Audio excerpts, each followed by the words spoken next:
Hey guys, welcome to target Sarkari Naukri. मैं अरशाद अली। खंड शिक्षा अधिकारी परीक्षा के लिए UPPSC BEO test series number आप 5 देख रहे हैं, जिसमें हम डिस्कस करेंगे प्रारंभिक परीक्षा के लिए सामान्य अध्ययन के 60 प्लस बेहतरीन इंपॉर्टेंट क्वेश्चंस को, जिसमें हमने शामिल किए हैं जुलाई 2020 के कुछ करंट अफेयर्स के क्वेश्चंस। तो वीडियो को लाइक कर दीजिए। इससे पहले 4 टेस्ट सीरीज कंप्लीट किए हैं, चैनल पर प्लेलिस्ट बनी है, उनको भी देख सकते हैं।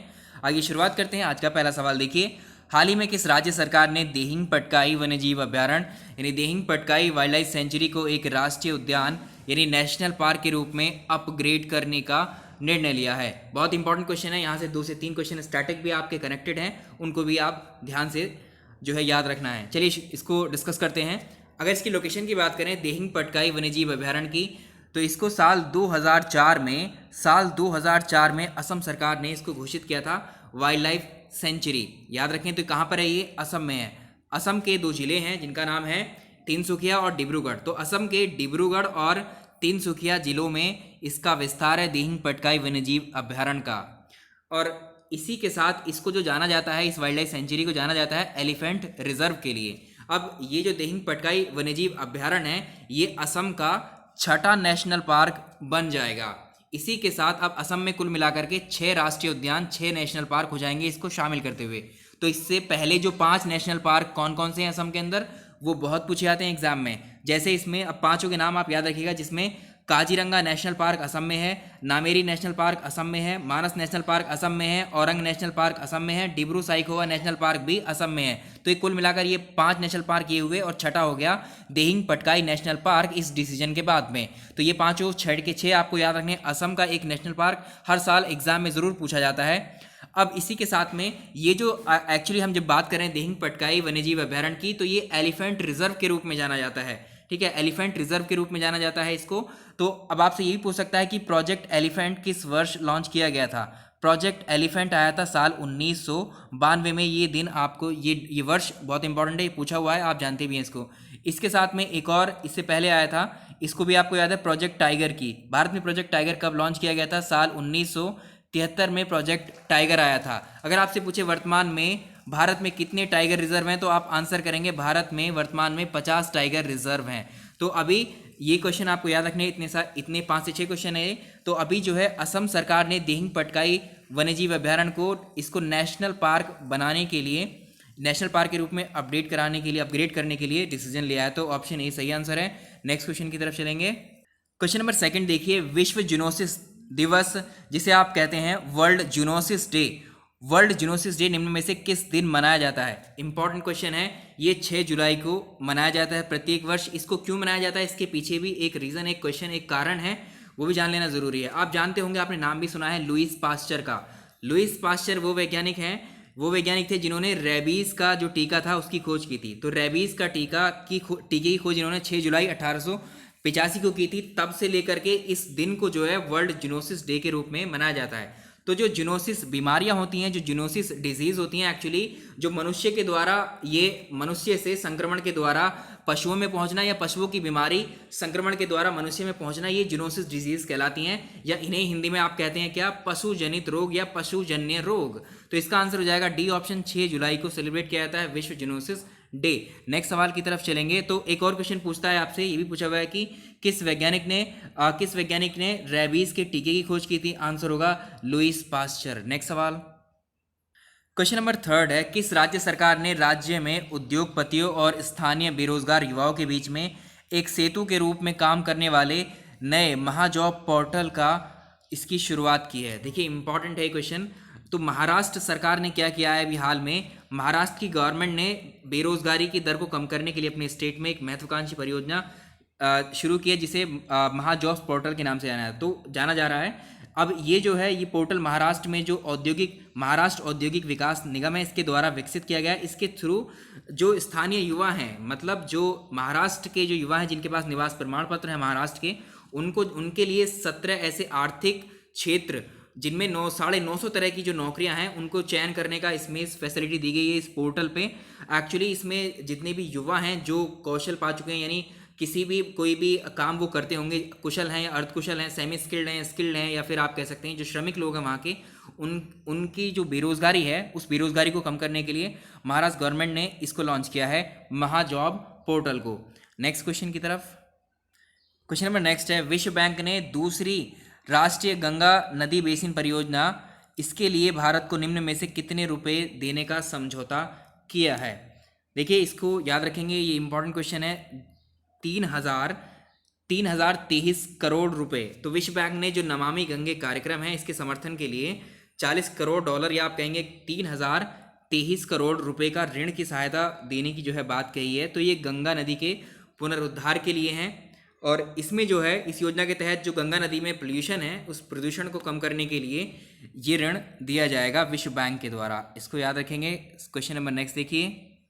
क्वेश्चन नंबर नेक्स्ट है, अखिल भारतीय शिक्षा परिषद ने MCA के पाठ्यक्रम की अवधि 3 साल से घटाकर कितने साल करने का निर्णय लिया है? बहुत ही इंपॉर्टेंट क्वेश्चन है, आ सकता है। तो अखिल भारतीय तकनीकी शिक्षा परिषद ने जो घोषणा की है वो एक्चुअली MCA जिसे आप कहते हैं मास्टर ऑफ कंप्यूटर एप्लीकेशन, इसका पाठ्यक्रम 2 साल का कर दिया है। जो ये पहले हुआ करता था 3 वर्ष का ये कोर्स हुआ करता था, तो इसको 2 साल का कर दिया गया। तो अब तक इस डिग्री की जो पाठ्यक्रम की अवधि थी वो 3 साल की थी। तो परिषद ने इसे जो है सभी उच्च संस्थान जो है इस कार्यक्रम को चलाते हैं तो उसमें संशोधन करने के लिए कहा गया है। तो इसमें क्या कहा है कि 2020 और 21 का जो सेशन शुरू होगा इसको जो है अब MCA की जो कोर्स है इसकी पाठ्यक्रम की अवधि अब 2 साल कर दी गई है, 1 साल घटा दी गई है। तो इस प्रस्ताव को जो यूनिवर्सिटी ग्रांट कमीशन है जिसे आप कहते हैं विश्वविद्यालय अनुदान आयोग, इसने MCA की पाठ्यक्रम की अवधि को घटाकर अब 2 साल करने के संबंध में एक प्रस्ताव को मंजूरी दी थी। उसी के तहत अखिल भारतीय शिक्षा परिषद ने MCA की पाठ्यक्रम की अवधि को जो है 3 साल करने का फैसला लिया है। ऑप्शन इसका 3 साल से घटाकर इसको 2 साल करने का फैसला लिया है। इसका आंसर सी हो जाएगा। नेक्स्ट देखें। क्वेश्चन नंबर नेक्स्ट देखिए, अंतर्राष्ट्रीय वित्तीय सेवा केंद्र प्राधिकरण IFSCA के प्रथम अध्यक्ष के रूप में निम्नलिखित में से किसे नियुक्त किया गया है? बहुत ही इंपॉर्टेंट है ये। तो एक्चुअली ये चुना गया किसको? इंजेती श्रीनिवास को। इंजेती श्रीनिवास जो हैं वो अंतर्राष्ट्रीय वित्तीय सेवा केंद्र प्राधिकरण के प्रथम अध्यक्ष नियुक्त किए गए हैं। क्वेश्चन नंबर नेक्स्ट देखेंगे। क्वेश्चन नंबर नेक्स्ट देखिए, किस राज्य सरकार ने हाल ही में एक मेगा वृक्षारोपण अभियान पौधे लगाओ पर्यावरण बचाओ को लॉन्च करने का निर्णय लिया है? एक्चुअली ये दिल्ली गवर्नमेंट है, दिल्ली सरकार के जो पर्यावरण मंत्रालय है उसने साल 2021 तक 350, इसको याद रखिएगा, साल 2021 तक 350 वर्ग किलोमीटर में दिल्ली के इतने एरिया में जो है हरित आवरण बनाने का, हरित आवरण कंप्लीट करने का ये लक्ष्य रखा है। तो ये दिल्ली गवर्नमेंट ने इसको जो है लॉन्च करने का निर्णय लिया है। ऑप्शन ए इसका सही आंसर है। नेक्स्ट सवाल देखें। सवाल नंबर नेक्स्ट है, अमेरिका ने निम्न में से किस संगठन से आधिकारिक रूप से अलग होने की घोषणा की है? तो ये कौन सा ऐसा ऑर्गेनाइजेशन है जिससे अमेरिका ने जो है अपनी सदस्यता लेने के लिए जो है प्रस्ताव भेज दिया है? तो ये WHO है। आप जानते हैं वर्ल्ड हेल्थ ऑर्गेनाइजेशन की सदस्यता वापस करने जा रहा है कौन? अमेरिका। तो अमेरिका ने हाल ही में विश्व स्वास्थ्य संगठन से आधिकारिक तौर पर अलग होने का फैसला किया है। तो जो अमेरिका की मीडिया है उनके अनुसार जो ट्रंप सरकार है वहाँ की, उसने WHO से अपनी सदस्यता वापस लेने के लिए एक पत्र भेजा है और अमेरिका जो है 6 जुलाई 2021 के बाद, 6 जुलाई याद रखिएगा, 6 जुलाई 2021 के बाद WHO का सदस्य नहीं रहेगा। एक्चुअली इसमें एक प्रावधान है WHO के नॉर्म्स में कि जब इसके नियम तय किए गए थे, कोई भी देश अगर सदस्यता अपनी वापस लेता है तो उसको जिस दिन वो अपना एक तरीके से संबंधित पत्र भेज रहा है, ठीक है, उस पत्र के कम से कम 1 साल सदस्यता वापस लेने के लिए जो प्रपोजल या एक तरीके से जो पत्र वो भेजेगा उसके साल भर बाद उसकी सदस्यता खत्म होती है। ठीक है, तो इसका आंसर हो जाएगा ए ऑप्शन। इससे जुड़े हुए और क्वेश्चन भी पूछ सकता है कि जैसे WHO का हेडक्वार्टर कहाँ पर है? तो ये जेनेवा स्विट्ज़रलैंड में है, या आप जानते हैं जेनेवा स्विट्ज़रलैंड में है। और इसको WHO जो इस्टेब्लिश हुआ था वो 7 अप्रैल 1948 को इसको बनाया गया था, 7 अप्रैल 1948 में। इसीलिए 7 अप्रैल को जो है वर्ल्ड हेल्थ डे के रूप में भी मनाया जाता है। 7 अप्रैल याद रखिएगा, 7 अप्रैल को वर्ल्ड हेल्थ डे के रूप में इसलिए मनाते हैं क्योंकि इस दिन ही इस्टेब्लिश किया गया था किसको? 1948 में WHO को। तो ये एडिशनल क्वेश्चन है। और जो इसका हेडक्वार्टर है वो स्विट्ज़रलैंड में है, यानी स्विट्ज़रलैंड में कहाँ पर? जेनेवा में है। तो ये सारे क्वेश्चंस आपको याद रखने हैं। नेक्स्ट सवाल देखिए। क्वेश्चन नंबर नेक्स्ट देखिए, भारत में कोरोना वायरस कोविड-19 के सबसे बड़े अस्पताल के वार्ड के नाम हाल ही में किसके नाम पर रखे जाने की घोषणा की गई है? तो जो गलवान घाटी में अभी जो शहीद सैनिक थे उन्हीं के नाम पर जो DRDO है इन्होंने जो है, देखिए DRDO ने जो गलवान घाटी में जो शहीद हुए थे, उन्हीं शहीदों के नाम पर हमारे देश का सबसे बड़ा जो कोविड-19 का अस्पताल कहाँ पर, छतरपुर में बन रहा है, दिल्ली में। इन शहीदों के नाम पर ही बहुत सारे जो वार्ड बनेंगे इसके अंदर, इस अस्पताल के अंदर, उन वार्डों के नाम जो है गलवान घाटी के शहीदों के नाम पर रखे जाएंगे। अब इसमें जो है मरीजों की संख्या जो है 10,000 से ज़्यादा मरीज रखने की इसमें क्षमता है इस हॉस्पिटल में। तो इसका आंसर हो जाएगा यहाँ पर ऑप्शन बी। यहाँ देखिए ऑप्शन बी, गलवान घाटी में शहीद सैनिकों के नाम पर इस अस्पताल के वार्डों के नाम रखे जाएंगे। नेक्स्ट सवाल, क्वेश्चन नंबर नेक्स्ट देखिए, निम्न में से किस अफ्रीकी देश में पिछले 2 महीने में 350 से अधिक हाथियों की रहस्यमय तरीके से मौत हुई है? ये अब जो है कौन सा देश है आपको ये बताना है। दक्षिण यहाँ पर अफ्रीका कॉन्टिनेंट का ये कौन सा देश है? एक्चुअली ये अफ्रीका कॉन्टिनेंट है। इसमें यहाँ पर एक कंट्री है जिसका नाम है बोत्सवाना। ठीक है, ये कंट्री है बोत्सवाना। ये एक लैंड लॉक कंट्री है, यानी इसके चारों तरफ केवल दूसरे देशों की भूमियाँ हैं, यानी ये क्या नहीं है, इसमें 4 देश हैं जो इसको घेर रहे हैं चारों तरफ से। एक है जाम्बिया और साउथ अफ्रीका है, जिम्बाब्वे, जाम्बिया, साउथ अफ्रीका, ठीक है, और नामीबिया। ये 4 कंट्री हैं जो इसको चारों ओर से घेरे हुए हैं, और एक लैंडलॉक्ड कंट्री है, भूमिबद्ध है, यानी चारों ओर से इस देश में केवल ये भूमियों से ही घिरा हुआ है। यानी इसका जो एक्चुअली इसकी जो बाउंड्री है, जैसे हमारा देश इंडिया है, ये क्या है, समुद्र के किनारे पर भी है। इसमें जो समुद्र तट वाले भी क्षेत्र हैं, इसमें ऐसा कुछ नहीं है। ये एक लैंडलॉक्ड कंट्री है, स्थलरुद्ध देश है एक बोत्सवाना। तो यहीं पर जो है 350 से अधिक हाथियों की रहस्यमय तरीके से मौत हुई है। और इसमें कुछ एडिशनल क्वेश्चंस और भी बन रहे हैं। अब ये जो हाथियों की मौत हुई है, ये एक्चुअली बोत्सवाना में किस जगह पर है? तो अफ्रीका महाद्वीप में है जो बोत्सवाना है, इसका एक डेल्टाई क्षेत्र है जिसका नाम है ओकावांगो। इसको नाम को याद रखिएगा। इस क्वेश्चन को जैसे हम 3 से 4 इनकी इन्फॉर्मेशन डिस्कस कर रहे हैं, 3 से 4 फैक्ट में, जो ओका है, जो ओकावांगो डेल्टाई क्षेत्र है, ये यहाँ का बोत्सवाना का, इसमें जो जितने भी हाथी हैं 350 से ज़्यादा, यहीं पर इनकी डेथ हुई है। और अफ्रीकी महाद्वीप के जो ये देश है बोत्सवाना, ये एक भू आबद्ध कहेंगे या फिर इसको लैंडलॉक कहेंगे या स्थल रुद्ध देश कहेंगे। तो इसमें जो है बोत्सवाना को ये कहा जाता है कि दुनिया की सबसे बड़ी हाथी की आबादी वाला देश था। और इस वर्ष 2014 में इस ओकावांगो डेल्टा को जो है यूनेस्को की वर्ल्ड हेरिटेज लिस्ट में भी शामिल किया गया था। तो 3 से 4 फैक्ट में भी बना के आपको दे सकता है, स्टेटमेंट के फॉर्म में भी दे सकता है आपको। तो इसका आंसर हो जाएगा ऑप्शन बी, बोत्सवाना का जो ओकावांगो डेल्टाई क्षेत्र है, यहाँ पर जो है 350 से अधिक हाथियों की रहस्यमय तरीके से मौत हुई है। और ओकावांगो को साल 2014 में विश्व धरोहर सूची में शामिल किया गया था। और ये एक लैंडलॉक कंट्री है, इसको याद रखिएगा। नेक्स्ट सवाल की तरफ चलेंगे अपने। क्वेश्चन नंबर नेक्स्ट देखिए, हाल ही में गंगोत्री राष्ट्रीय उद्यान या गंगोत्री नेशनल पार्क में सड़कों के विकास के लिए किस राज्य वन्य जीव सलाहकार बोर्ड ने वन भूमि के हस्तांतरण वाले प्रस्तावों को मंजूरी दी है? ये पहले इसकी लोकेशन आप जान लीजिए कि है कहाँ पर। गंगोत्री नेशनल पार्क या गंगोत्री राष्ट्रीय उद्यान, ये उत्तराखंड में है, याद रखिएगा, उत्तराखंड में है। उत्तराखंड में भी कहाँ है? उत्तरकाशी जो डिस्ट्रिक्ट है उसका, उत्तरकाशी जिले में जो भागीरथी रिवर है उसके ऊपर जो कैचमेंट एरिया है वहाँ पर है ये राष्ट्रीय उद्यान। एक्चुअली ये सीमा पर सटा हुआ है, किससे? चीन और भारत की सीमा पर। तो यहाँ पर जो ITBP है, तो भारत चीन सीमा के पास में जो भारत तिब्बत सीमा पुलिस वाला ITBP जो है, इसके कर्मियों के लिए आवाजाही के लिए यहाँ पर जो है एक तरीके से सड़कों के निर्माण के लिए इसको जो है हस्तांतरित किया जा रहा है एक्चुअली। तो ये आंसर हो जाएगा उत्तराखंड, इसका सही आंसर है।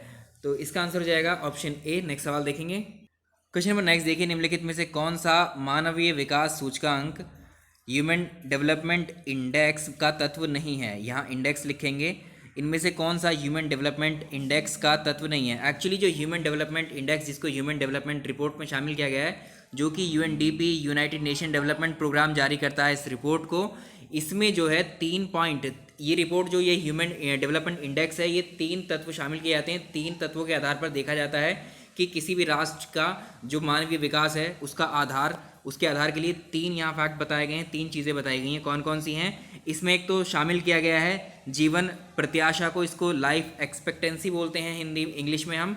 और दूसरा हम बोलते हैं शिक्षा को लिया गया है, शिक्षा का मतलब यहाँ पर साक्षरता से है, ठीक है, शिक्षा, दूसरा शिक्षा है। तीसरा है प्रति व्यक्ति आय, जिसे आप कह सकते हैं गरीबी रेखा के नीचे रहने वालों की संख्या, तो इसमें शामिल किया गया। अब इसमें एडिशनल क्वेश्चन आपके लिए ये रहे इसमें अगर आपसे पूछे मानव विकास सूचकांक जो है 2019 में भारत की रैंक कितनी है, ये आप जानते हैं वर्तमान में 2019 में जो भारत की रैंक है वो 129 है। और यूएनडीपी ने सबसे पहले ये मानव विकास रिपोर्ट जो है साल 1990 में प्रकाशित की थी। और इसको ह्यूमन डेवलपमेंट इंडेक्स को किसके द्वारा इसको जो है बनाया गया था, महबूबुल हक, नाम याद रखिएगा, महबूबुल हक पाकिस्तान के अर्थशास्त्री थे। एसडीआई का विकास इन्होंने ही किया था। और इसमें जो है मानव विकास सूचकांक में 3 तत्व शामिल किए जाते हैं। एक तो जीवन प्रत्याशा है, शिक्षा का स्तर है और प्रति व्यक्ति आय है। इसमें जो शामिल नहीं किया जाता है वो क्या है, ऑप्शंस के अकॉर्डिंग आप यहाँ पर देख पा रहे हैं। शिशु मृत्यु दर इसमें शामिल नहीं किया जाता है, तो इसमें बी ऑप्शन सही हो जाएगा। जो नहीं है वही पूछा हुआ है आपसे, बाकी ये तीनों इसमें शामिल किए जाते हैं। इन्हीं के बेसिस पे किसी देश के जो व्यक्ति हैं उनके विकास को लेकर के रिपोर्ट्स जारी की जाती हैं कि उनमें शिक्षा का स्तर कैसा है, लाइफ एक्सपेक्टेंसी यानी उनकी लाइफ एक्सपेक्टेड कितने वर्ष की है, महिलाओं की कितने वर्ष जी सकती हैं उस देश में और पुरुष कितने वर्ष जी सकते हैं, उनकी साक्षरता क्या है, लिटरेसी क्या है, वहाँ के स्कूल कॉलेजेस सबका आकलन किया जाता है। स्कूली शिक्षा कहती है प्राथमिक लेवल पर, चाहे उच्च शिक्षा की बात हो, सब। और वहाँ गरीबी रेखा से नीचे रहने वाले यानी प्रति व्यक्ति आय को भी इसमें इंडेक्स में शामिल किया जाता है, बट इसमें शिशु मृत्यु दर शामिल नहीं की जाती है। नेक्स्ट क्वेश्चन देखें।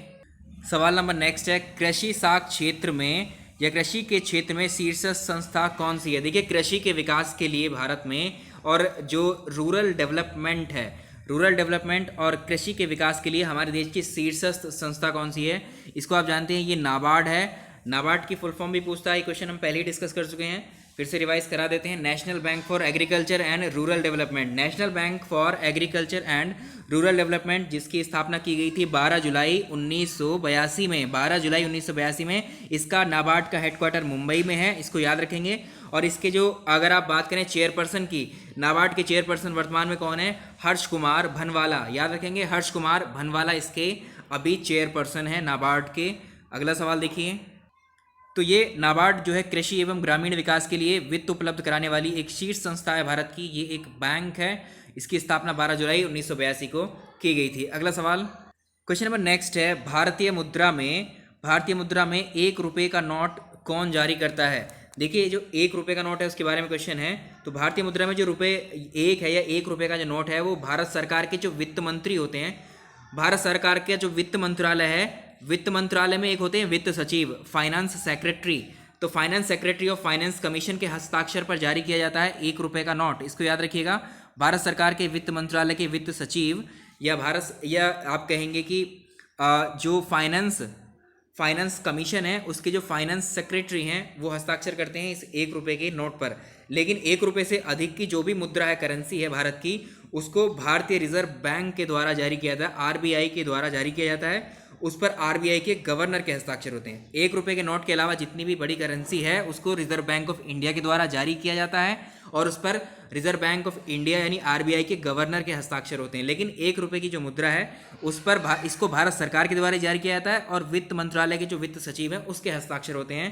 क्वेश्चन कई बार पूछा हुआ है। नेक्स्ट सवाल, क्वेश्चन नंबर नेक्स्ट देखिए, डॉक्टर हैं, कलाकार हैं और मूर्तिकार हैं, कैल्शियम सल्फेट का उपयोग करते हैं, इसका लोकप्रिय नाम आपको बताना है। इसको आप जानते हैं, ये है प्लास्टर ऑफ पेरिस, या इसी को आप बोलते हैं POP, प्लास्टर ऑफ पेरिस। इसका फॉर्मूला आपसे पूछ लेता है या इसको किससे बनाया जाता है। तो इसको जो बनाया जाता है प्लास्टर ऑफ पेरिस को जिप्सम को गर्म करके बनाया जाता है, जिप्सम को हीट करके।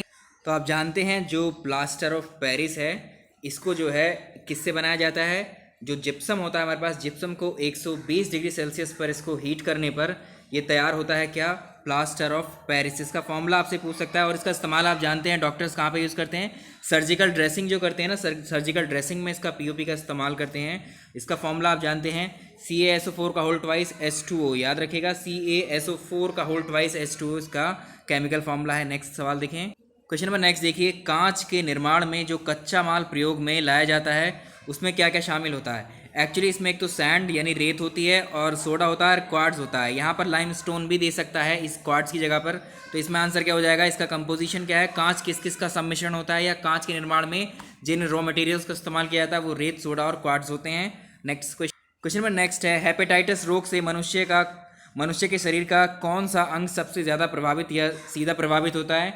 तो ये यकृत है, इसे आप जानते हैं, लीवर इफेक्ट होता है हेपेटाइटिस रोग में। नेक्स्ट सवाल, क्वेश्चन नंबर नेक्स्ट देखिए, गर्मियों में सफ़ेद कपड़े पहनना ज़्यादा आरामदेह क्यों होता है। देखिए, गर्मियों में जो वाइट क्लॉथ्स पहनना प्रेफर इसलिए किए जाते हैं क्योंकि ये जो है जो ऊष्मा जो हीट होती है इसको परावर्तित कर देते हैं, ठीक है, इसे परावर्तित कर देते हैं। अगर बात करें सर्दियों की, तो सर्दियों में जो हम ब्लैक क्लॉथ्स या काले कपड़े जो पहनते हैं, वो उसमें क्या होता है, वो उसको जो गर्मी है या हीट है उसको एब्जॉर्ब कर लेते हैं, ठीक है। तो ये क्या है, गर्मियों में सफ़ेद कपड़े इसलिए पहने जाते हैं क्योंकि वो अपने ऊपर पड़ने वाली सारी ऊष्मा को परिवर्तित कर देते हैं। Option A. Question number next है, सामान्य मनुष्य का रक्तदाब यानी ब्लड प्रेशर या बीपी कितना होता है और किस यंत्र के द्वारा मापा जाता है? तो इसको आप जानते हैं, ये 120 80 mmHg इतना होता है, ठीक है। ये डायरेक्टली डेटा पूछा जाता है आपसे और इसको जो है आप जानते हैं, जो ब्लड प्रेशर है बीपी उसको इस मैनोमीटर के द्वारा थ्रू जो है इसको मेज़र किया जाता है। Option B.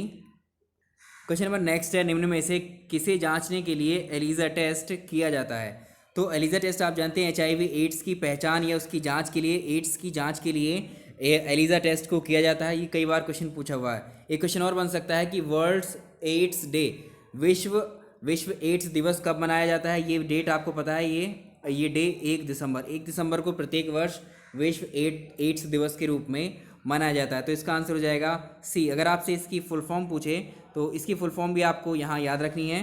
देखिए, एलिजा टेस्ट की एंजाइम लिंक्ड इम्यून सॉल्वेंट एसे, ये इंपॉर्टेंट है, यहाँ पर करेक्ट कर लेंगे। एंजाइम लिंक्ड, ये है एंजाइम लिंक्ड इम्यूनो, ठीक है, इम्यूनो सॉर्बेंट है ये, SORBENT इसको याद रखेंगे, इम्यूनो सॉर्बेंट एसे, इसकी फुल फॉर्म है। ये फुल फॉर्म भी कई बार पूछी गई है।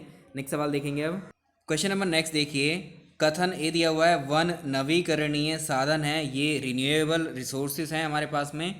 ये वन रिन्यूएबल रिसोर्सेज हमने पढ़ाया था आपको, ये किसको बोलते हैं, जिनको हम अपनी लाइफ में, अपने फ्यूचर में जो है बार बार इस्तेमाल कर सकते हैं। तो वनों को हम इस्तेमाल करते हैं, इसका कारण ये बताया कि वे पर्यावरण की गुणवत्ता को बढ़ाते रहते हैं। एक्चुअली जो पर्यावरण है, जो इन्वायरमेंट है हमारा, उसमें जो कार्बन डाइऑक्साइड है उसको एब्जॉर्ब करने का भी काम आप जानते हैं कि वन है यानी पेड़ ही करते हैं।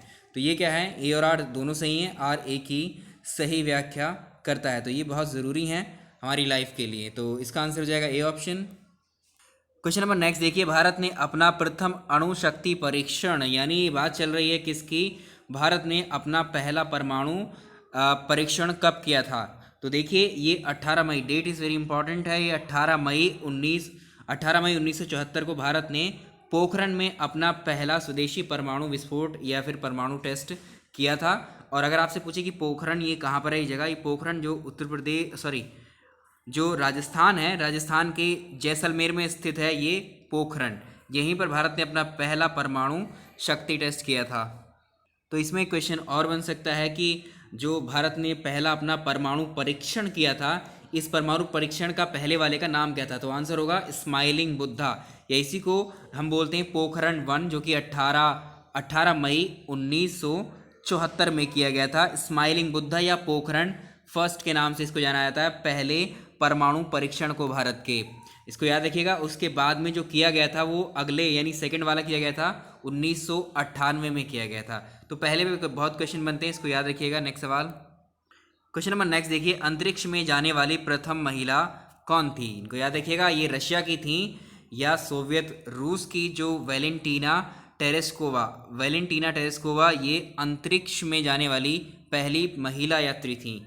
तो ये भी इंपॉर्टेंट क्वेश्चन है। तो ये थी वैलेंटीना टेरेस्कोवा, जो थी becomes the first woman to travel into space. इसका आंसर हो जाएगा ए ऑप्शन। या इसी को ऐसे पूछ लेगा, प्रथम महिला अंतरिक्ष यात्री कौन थी? तो ये भी आंसर सेम ही है। नेक्स्ट सवाल, क्वेश्चन नंबर नेक्स्ट देखिए, वर्तमान कैलेंडर किस पर आधारित है? जो सभी देशों में कैलेंडर जो फॉलो किया जाता है उसकी बात चल रही है। ये एक्चुअली ये ग्रीगोरियन कैलेंडर होता है, ग्रीगोरियन कैलेंडर पर ये आधारित है, इसका नाम है। नेक्स्ट सवाल, क्वेश्चन नंबर नेक्स्ट है, भारत इनमें से किस संस्था का सदस्य नहीं है? तो इसमें 3 ऑर्गेनाइजेशन ऐसी है जिसमें भारत मेंबर है। इनमें जैसे यूनाइटेड नेशन है, ये संयुक्त राष्ट्र संघ है, इसका मेंबर भारत है, यूनाइटेड नेशन का मेंबर भारत है, ये तो सही है। शार्क का भी मेंबर है भारत, और नाम, जिसे आप नॉन अलाइड मूवमेंट कहते हैं, नैम, या ठीक है इस तरह से नॉन अलाइड मूवमेंट, इसका भी मेंबरशिप है भारत के पास। एशिया प्रशांत आर्थिक सहयोग संगठन की बात करें, एशिया पैसिफिक इकोनॉमिक कॉरपोरेशन, इसको बोलते हैं एपेक। एपेक में जो है कुल 21 देश हैं जो इसके मेंबर हैं, लेकिन भारत इसका मेंबर नहीं है। तो इसका आंसर हो जाएगा ऑप्शन डी, इन तीनों की मेंबरशिप भारत के पास में है, लेकिन एपेक में भारत मेंबर नहीं है इस ऑर्गेनाइजेशन का। तो इसमें 21 मेंबर हैं, जिसमें जैसे ऑस्ट्रेलिया भी है, ब्रुनेई है, कनाडा है, Chile, China, Hong Kong, Indonesia, Japan, Malaysia, ठीक है, लेकिन भारत इसमें नहीं है। नेक्स्ट देखें, क्वेश्चन नंबर नेक्स्ट है हाइड्रोकार्बन विजय 2025 किससे संबंधित है? तो हाइड्रोकार्बन विजय 2025 संबंधित है पेट्रोलियम उत्पादों के भंडारण से संबंधित है। ये पेट्रोलियम प्रोडक्ट्स के रिजर्व से संबंधित है हाइड्रोकार्बन विजय 2025। नेक्स्ट सवाल, क्वेश्चन नंबर नेक्स्ट है राष्ट्रीय विज्ञान दिवस नेशनल साइंस डे किस डेट को मनाया जाता है? तो राष्ट्रीय विज्ञान दिवस, भारत में एक वैज्ञानिक हुए थे जिनका नाम है सर चंद्रशेखर वेंकट रमन, या शॉर्ट फॉर्म में हम बोलते हैं सीवी रमन। इन्होंने 28 फरवरी 1928, याद रखिएगा 28 फरवरी 1928 को रमन इफेक्ट की खोज की थी, रमन प्रभाव की खोज की थी, जिसके लिए उन्हें साल 1930 में नोबेल प्राइज़ भी दिया गया था। तो ये किसी भी भारतीय और किसी भी एशियन के द्वारा जीता गया पहला नोबेल था, ठीक है, इसको याद रखेंगे।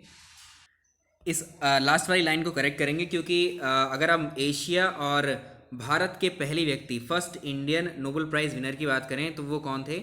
रविंद्रनाथ टैगोर थे। तो रविंद्रनाथ टैगोर नोबेल पाने वाले एशिया और भारत के पहले व्यक्ति थे, और आप जानते हैं उन्हें जो है साल 1913 में साहित्य के क्षेत्र में, यानी लिटरेचर के क्षेत्र में जो है उनकी जो पुस्तक है गीतांजलि, बहुत इंपॉर्टेंट है, इसके लिए उनको नोबेल प्राइज़ दिया गया था। इंपॉर्टेंट क्वेश्चन है।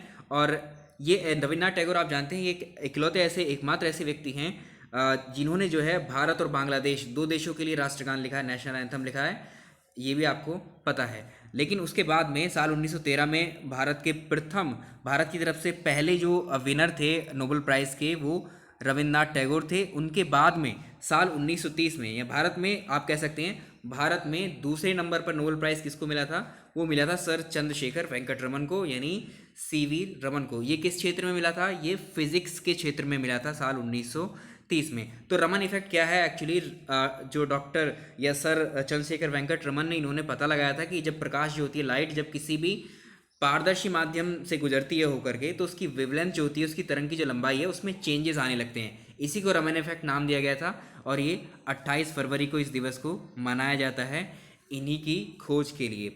तो राष्ट्रीय विज्ञान दिवस 28 फरवरी को मनाया जाता है। नेक्स्ट सवाल देखेंगे। इस क्वेश्चन को ज़रा फिर से देख लीजिए, क्योंकि इसमें जो कथन ए है, ये नवीकरणीय संसाधन होते हैं, वन जो होते हैं, इनको कई बार हम जो उपयोग में ला सकते हैं। तो हम कह सकते हैं कि नवीकरणीय संसाधन होते हैं। तो वन जो पर्यावरण की गुणवत्ता को इस तरह से बढ़ाते हैं, जो वन है वो वायुमंडल की जो कार्बन डाइऑक्साइड है उसको एब्जॉर्ब करते हैं और ऑक्सीजन रिलीज करते हैं। तो ये दोनों स्टेटमेंट अपने आप में अलग अलग ठीक हैं, लेकिन ये इसका करेक्ट एक्सप्लेनेशन नहीं है, सही व्याख्या इसकी नहीं है, ठीक है। तो इसको जस्टिफाई नहीं करता है, लेकिन दोनों स्टेटमेंट अपने आप में अलग हैं। तो इसका आंसर बी होगा। इससे पहले हमने ए लिखा था इसको, तो इसको आप करेक्ट कर लीजिएगा। नेक्स्ट सवाल देखते हैं। क्वेश्चन नंबर नेक्स्ट है शिक्षा के महान केंद्र विक्रमशिला महाविहार की स्थापना किसके द्वारा की गई थी? कई बार पूछा हुआ क्वेश्चन है ये। तो ये धर्मपाल के द्वारा की गई थी। अब ये किस वंश के थे? तो ये वंश भी पूछ सकता है। तो पाल वंश के शासक थे ये, पाल वंश के शासक हुआ करते थे धर्मपाल, ठीक है। तो इसका आंसर डी हो जाएगा। क्वेश्चन नंबर नेक्स्ट देखिए, निम्न में से किस सुल्तान ने कुतुब मीनार की 5वीं मंजिल का निर्माण करवाया था? कुतुब मीनार का जो कंस्ट्रक्शन था, इससे जुड़े हुए कम से कम जो हैं 4 शासक थे। तो कुतुब मीनार की जो बनाने की शुरुआत की थी, बनाना जो शुरू किया था, वो कुतुबुद्दीन ऐबक ने इसको शुरू किया था बनवाना, लेकिन इसका निर्माण कार्य इसने शुरू किया था, लेकिन इसको पूरा करवाया था इल्तुतमिश ने। और ये जो मीनार थी बाद में इसको, इसकी 5वीं मंजिल जो ये बनवाई गई थी, ये फिरोज शाह तुगलक के द्वारा इसको बनाया गया था। ऑप्शन सी इसका करेक्ट आंसर है, फिरोज शाह तुगलक। नेक्स्ट चलेंगे। क्वेश्चन नंबर नेक्स्ट देखिए, दारा शिकोह ने किस शीर्षक के अंतर्गत उपनिषदों का फारसी में अनुवाद कराया था? जो उपनिषदों का फारसी में अनुवाद था, उसका क्या टाइटल दिया गया था? इंपॉर्टेंट क्वेश्चन है। तो आप जानते हैं जो शाहजहाँ था, शाहजहाँ का जो सबसे बड़ा पुत्र हुआ करता था दारा शिकोह, इसने जो 52 उपनिषद थे उनको फारसी में ट्रांसलेट करवाया, जिसे नाम दिया उसने सिर्रे अकबर। ऑप्शन डी सिर्रे अकबर नाम दिया था। और इसकी जो सहिष्णुता या फिर इसकी उदारता के लिए इसको जो है लघु अकबर भी कहा जाता था। और शाहजहाँ ने दारा को एक उपाधि दी थी, शाह बुलंद इकबाल की उपाधि, शाह बुलंद इकबाल की। और दारा ने एक किताब भी लिखी थी जिसका नाम था मजमुल बहरीन। तो मजमुल बहरीन इसकी ही लिखी हुई किताब थी, किसकी? दारा शिकोह की। लेकिन इसने उपनिषदों का जो ट्रांसलेशन करवाया था वो सिरे अकबर नाम से करवाया था। नेक्स्ट चलेंगे। क्वेश्चन नंबर नेक्स्ट है, पानीपत का थर्ड बैटल, पानीपत का तीसरा युद्ध किन किन के बीच में लड़ा गया था? तो पानीपत का तीसरा युद्ध हुआ था 1761 में, अहमद शाह अब्दाली और मराठों के बीच में हुआ था। ऑप्शन सी, मराठा और अहमद शाह अब्दाली के बीच में हुआ था। इस युद्ध में जो है मराठा पराजित हुए थे, तो इसका आंसर सी हो जाएगा। क्वेश्चन नंबर नेक्स्ट है, यहाँ पर सिक्किम के संदर्भ में स्टेटमेंट दिए हुए हैं, सही उत्तर का चयन करना है आपको। पहला है 1975 में ये भारत का अंग बना था, यानी अगर बात चल रही है किसकी? सिक्किम की। अगर हम सिक्किम की बात करें तो 1975 में सिक्किम को 35वां संविधान संशोधन के द्वारा एक शहर राज्य के रूप में ये भारत का इसको अंग बनाया गया था। इसका पहला स्टेटमेंट तो सही हो जाएगा। फिर बाद में 36वां संविधान संशोधन अधिनियम द्वारा इसको जो है एक पूर्ण राज्य का दर्जा दिया गया था, ये भी सही है। तो इसमें पहला स्टेटमेंट तो ठीक हो गया। अगर है इसे वनस्पति शक्तियों का स्वर्ग माना जाता है, स्टेटमेंट भी सही है। यहाँ के जो निवासी है वो लेप्चा लोग हैं, तो ये भी सही है। ठीक है, तो यहाँ के जो मुख्य निवासी हैं उनको लेप्चा लोग कहा जाता है, ये लेप्चा हैं। तो ये तीनों ही सही हैं, ए बी सी 1 2 एंड 3 तीनों ठीक हैं। नेक्स्ट सवाल देखिए।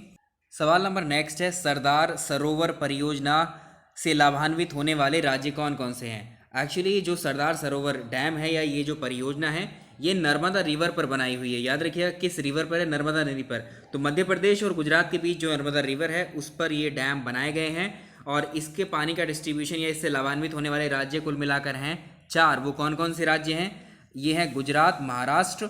अब देखिए, गुजरात, महाराष्ट्र, मध्य प्रदेश, राजस्थान। ऑप्शन ए ये बिल्कुल ठीक आंसर है इसका। अब नेक्स्ट सवाल की तरफ चलेंगे। क्वेश्चन नंबर नेक्स्ट देखिए, भारत के निम्नलिखित क्षेत्रों में से कौन सा अब पारिस्थितिकी उष्ण स्थल माना जाता है? तो भारत का जो पश्चिमी घाट है, वेस्टर्न घाट, अब ये जो है पारिस्थितिकी उष्ण स्थल माना जाता है। और नेक्स्ट चलेंगे। क्वेश्चन नंबर नेक्स्ट है, सेतु समुद्रम परियोजना किन किन को जोड़ती है?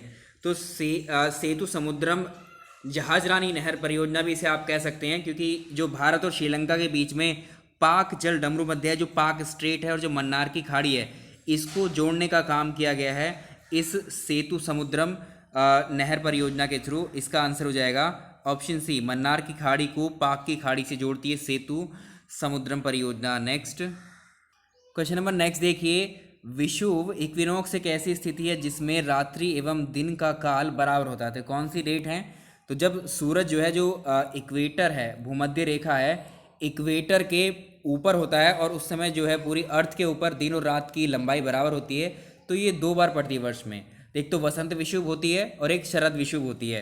तो इसमें वसंत विषुव जो है वो 21 मार्च की होती है, यहाँ 21 करेंगे, 21 मार्च और 23 सितंबर, इन 2 डे पर जो है इक्विनॉक्स की स्थिति होती है जिसमें दिन और रात बराबर होते हैं। इसका आंसर सी रहेगा। नेक्स्ट देखें, तो यहाँ पर भी आप करेक्ट करके करेंगे, इसको 21 मार्च करेंगे, इसको 21 मार्च और 23 सितंबर को ये इक्विनॉक्स की विषुव की स्थिति पैदा होती है। क्वेश्चन नंबर नेक्स्ट है, एशिया कॉन्टिनेंट और उत्तरी अमेरिका, नॉर्थ अमेरिका कॉन्टिनेंट को जो स्ट्रेट या जो जल डमरू मध्य अलग करता है वो कौन सा है? तो ये है बेरिंग जल डमरू मध्य या बेरिंग सागर इसको बोलते हैं। तो एशिया और उत्तरी अमेरिका को ये अलग करता है। अगर बात करें उसकी जिब्राल्टर जल संधि की, तो जिब्राल्टर जल संधि जो है ये यूरोप को अफ्रीका से अलग करती है। नेक्स्ट चलेंगे, अगला क्वेश्चन देखें। सवाल नंबर नेक्स्ट है, किसी भी अपराध के लिए अभियुक्त को स्वयं अपने विरुद्ध गवाही देने के लिए, गवाह बनाने के लिए उसको बाध्य नहीं किया जा सकता है। भारत के संविधान के किस अनुच्छेद में ये प्रावधान किया गया है? सॉरी, तो अनुच्छेद 20 में ये उपबंध किया गया है कि किसी भी अपराध के लिए उस व्यक्ति को स्वयं या तो उसको फोर्स नहीं किया जा सकता गवाही देने के लिए, या बाध्य नहीं किया जा सकता है। तो इसका आंसर है अनुच्छेद 20। नेक्स्ट सवाल, क्वेश्चन नंबर नेक्स्ट देखिए, इनमें से किस प्रख्यात समाज सुधारक ने इनमें से किस प्रख्यात समाज सुधारक ने ज्ञान योग, कर्म योग और राजयोग, ये 3 किताबें इन पुस्तकों का निर्माण या ये पुस्तकें किसने लिखी थी? तो ये थे आध्यात्मिक गुरु, आप जानते हैं इनको, स्वामी विवेकानंद जी ने इन तीनों पुस्तकों का निर्माण किया था। नाम याद है आपको? ज्ञान योग, कर्म योग और राजयोग नाम की पुस्तकें स्वामी विवेकानंद द्वारा की गई थी। इनका मूल नाम भी आपसे पूछा जाता है। तो स्वामी विवेकानंद का मूल नाम नरेंद्र नाथ दत्त था। आगे अगर आप बात करें, एक और एडिशनल क्वेश्चन यहाँ से बनता है कि राष्ट्रीय युवा दिवस के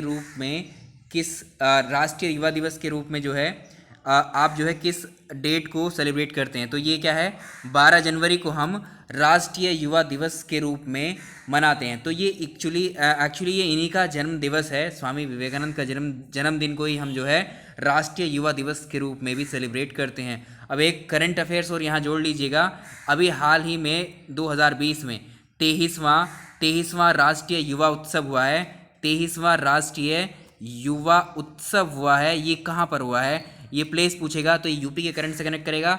ये उत्तर प्रदेश में, उत्तर प्रदेश के लखनऊ में, याद रखिए उत्तर प्रदेश के लखनऊ में हुआ है 12 से 16 जनवरी 2020 के दौरान राष्ट्रीय युवा महोत्सव। राष्ट्रीय युवा महोत्सव का 23वां संस्करण उत्तर प्रदेश के लखनऊ में आयोजित किया गया है और इसका आयोजन जो युवा मामले मंत्रालय हैं उत्तर प्रदेश सरकार के द्वारा किया गया था।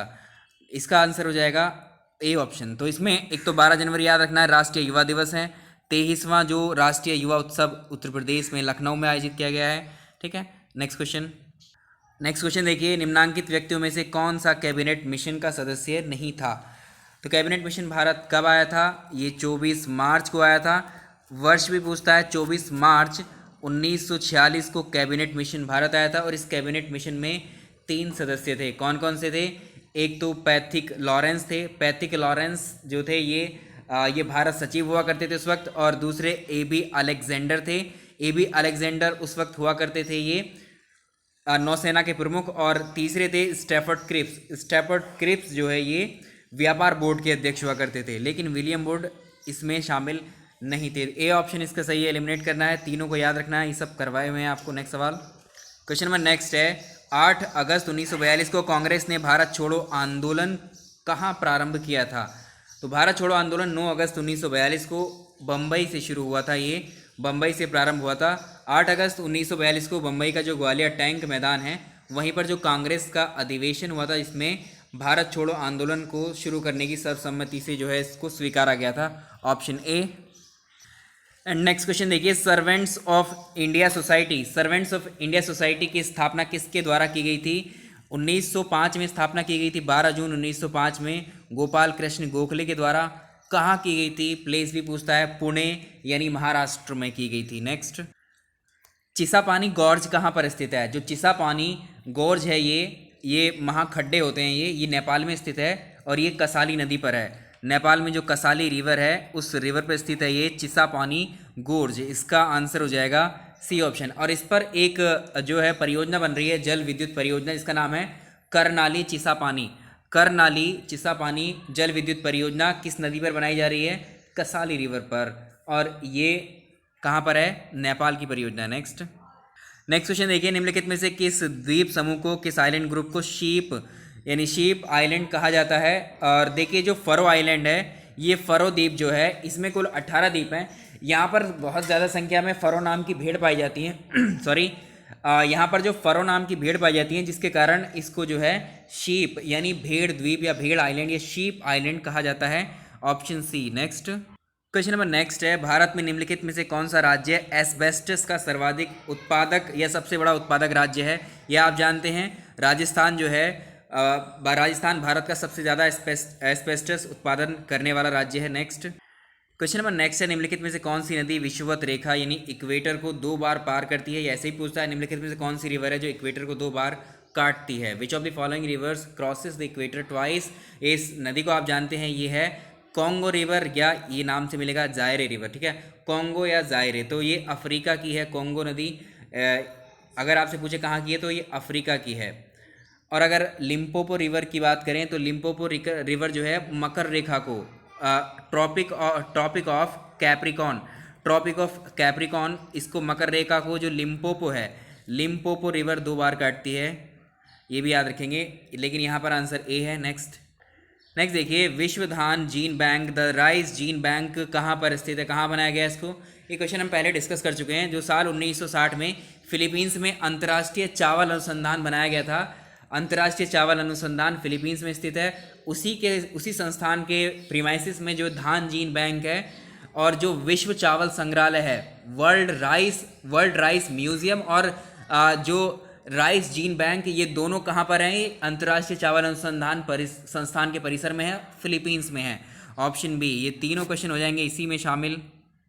क्वेश्चन नंबर नेक्स्ट देखिए, 2011 की जनगणना के अनुसार उत्तर प्रदेश में 10 लाख जो मिलेनियरी सिटीज़ हैं वो कितने हैं? 10 लाख से ज़्यादा आबादी वाले कितने नगर हैं? इसमें आंसर होगा 7। कौन कौन से हैं ये? गाज़ियाबाद, लखनऊ, कानपुर है, आगरा, मेरठ, वाराणसी और इलाहाबाद, ये 7 हैं। नेक्स्ट क्वेश्चन नंबर नेक्स्ट देखिए, निम्नलिखित में से किस एक को नागरिकों के मौलिक अधिकारों का रक्षक यानी protector of the fundamental rights and Bharat के संविधान का अभिभावक यानी गार्जियन ऑफ द कॉन्स्टिट्यूशन माना जाता है? तो इसको आप जानते हैं, ये ऑप्शन बहुत इंपॉर्टेंट क्वेश्चन है, अलग अलग में ही पूछता है क्वेश्चन को, इन दोनों को ब्रेक करके।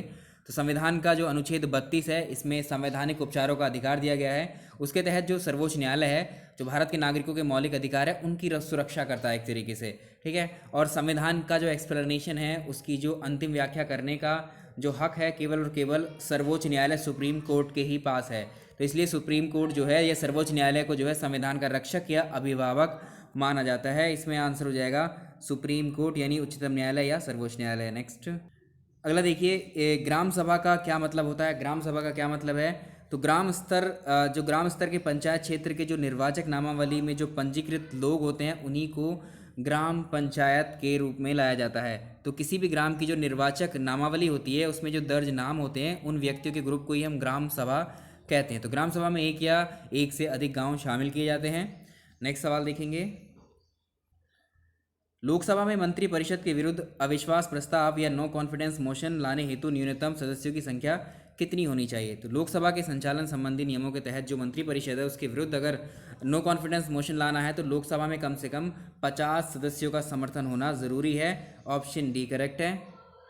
लास्ट क्वेश्चन देखेंगे, निम्नलिखित में से किस एक प्रलेख को किसी व्यक्ति की स्वतंत्रता का महानतम रक्षक या the greatest safeguard of for the liberty of a person माना जाता है? इंपॉर्टेंट क्वेश्चन है। तो ये इस हमने पांचों आपको जो रिट्स थी ये पढ़ाई थी, इस रिट का नाम है हैबियस कॉर्पस या बंदी प्रत्यक्षीकरण। इसको याद रखिएगा, ये 5 रिट में से एक रिट है जो सुप्रीम कोर्ट या हाई कोर्ट्स के द्वारा जारी की जाती हैं। हैबियस कॉर्पस जो है या फिर बंदी प्रत्यक्षीकरण को ही हम जो है किसी व्यक्ति की स्वतंत्रता का महानतम रक्षक कहते हैं। तो इसका आंसर बी। इस टेस्ट सीरीज में हम इतने ही क्वेश्चन रहने देंगे, लगभग हम 70 से ऊपर क्वेश्चंस कवर कर चुके हैं इसमें। पसंद आया तो लाइक कीजिए एंड शेयर ज़रूर कीजिएगा। Thank you so much. और इसका जो PDF है आपको टेलीग्राम में मिल जाएगा विद आंसर्स, ठीक है, लेकिन ये मॉर्निंग में अपडेट होगा। Thank you so much.